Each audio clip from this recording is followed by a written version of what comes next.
Generally attitude रखने को लोग बहुत गलत चीज समझते हैं, बट एक अट्रैक्टिव राइट एटीट्यूड जैसे आप सही जगह पे यूज में लाओगे तो आपको एक्सट्रीम लेवल रिस्पेक्ट दूसरों की और खुद की नजर में एक टॉप लेवल की सक्सेस और आप अपने बेस्ट वर्जन भी बन सकते हो। मेरे सेयन वॉरियर्स उसी टाइप के एटीट्यूड को आप खुद के अंदर कैसे अचीव करें उसी के बारे में आज डिटेल में बात करेंगे। और वीडियो के बिल्कुल एंड की स्पेशल बोनस टिप में एक पॉजिटिव चैंपियंस एटीट्यूड जो आपको 10 गुना फोकस से आपके गोल्स तक ले जाएगा, उसे इफेक्टिव तरीके से कैसे इंप्लीमेंट करें वो भी बात करेंगे। तो पूरी वीडियो पक्का से एंड तक देखना।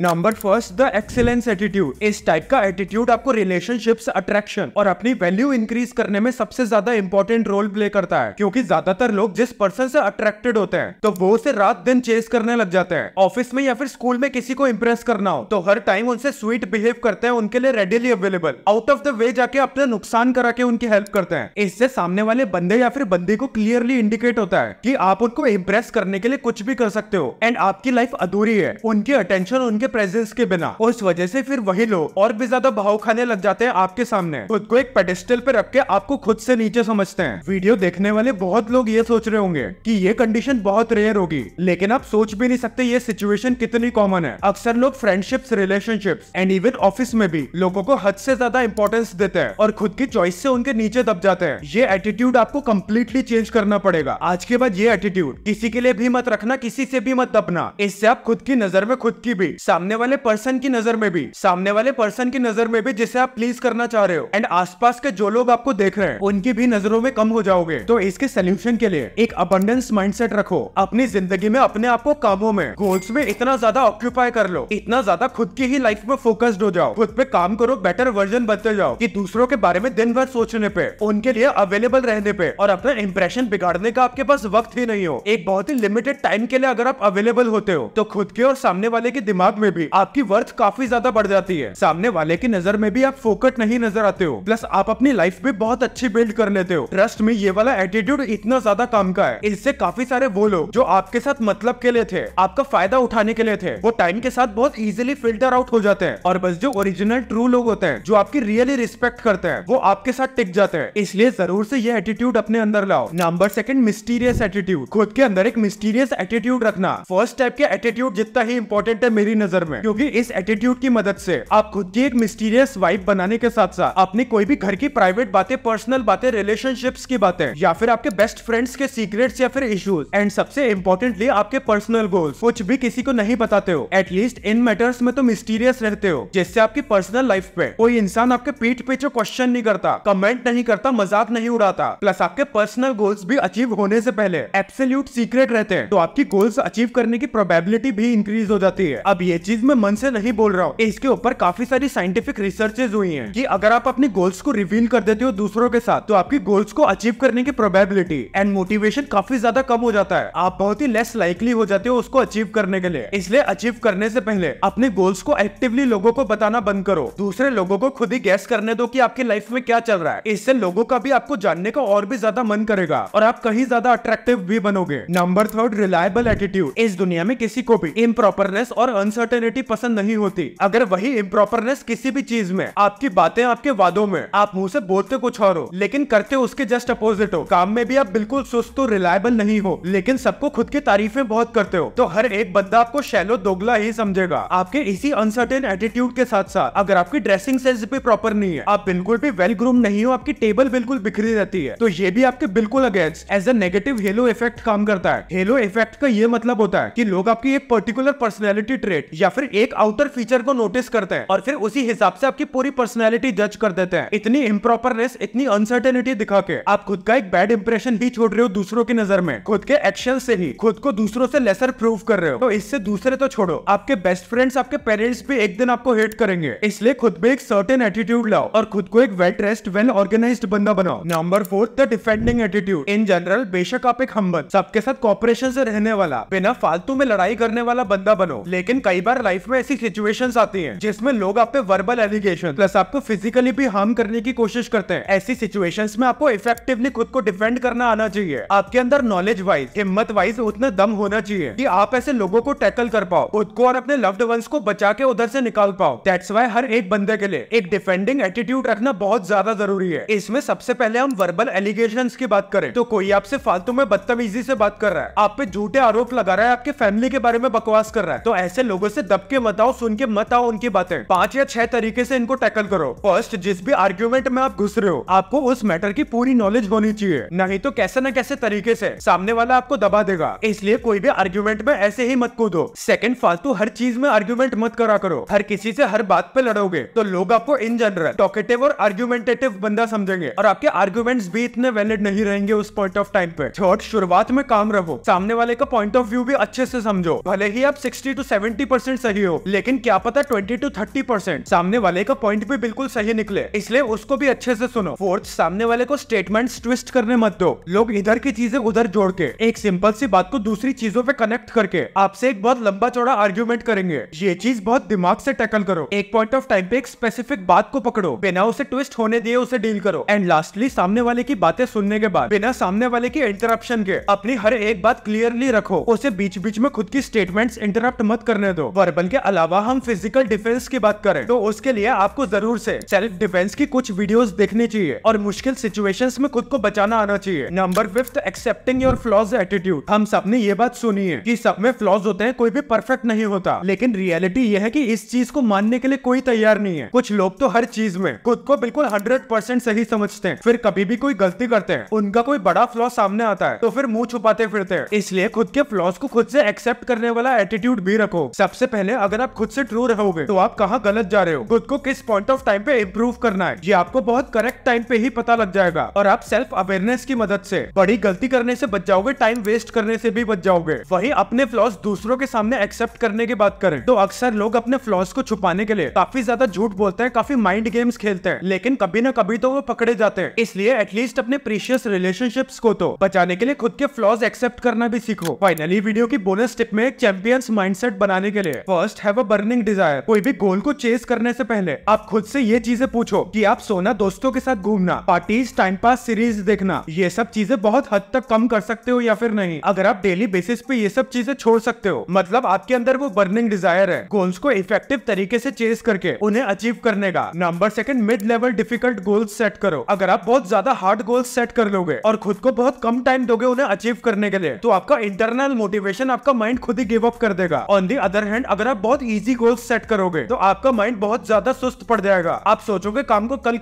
करूंगा। इसलिए मिड लेवल चैलेंजिंग ऐसी टास्क लिस्ट जो आप डेली बेसिस पे अचीव कर सकते हो, ऐसे टास्क खुद के लिए चुनो और उन्हें परस्यू करने में लग जाओ। Third, be time bound. According to Parkinson's law, हम जितना भी टाइम जिस काम के लिए देते हैं वो काम उतने ही दिन तक खिंच जाता है। इसलिए अपने दिमाग में ये सोचो कि आपके पास बहुत ही लिमिटेड टाइम है कोई भी एक पर्टिकुलर गोल को अचीव करने के लिए, और खुद से एक डेट डिसाइड करो कि इस काम को आपको इतनी डेट में कंप्लीट करना है और इस माइंडसेट से आगे बढ़ो। अगर आपको इंस्टेंट ग्लो अप टिप्स वाली वीडियो देखनी है तो स्क्रीन पे बने हुए बॉक्स पे अभी क्लिक करो।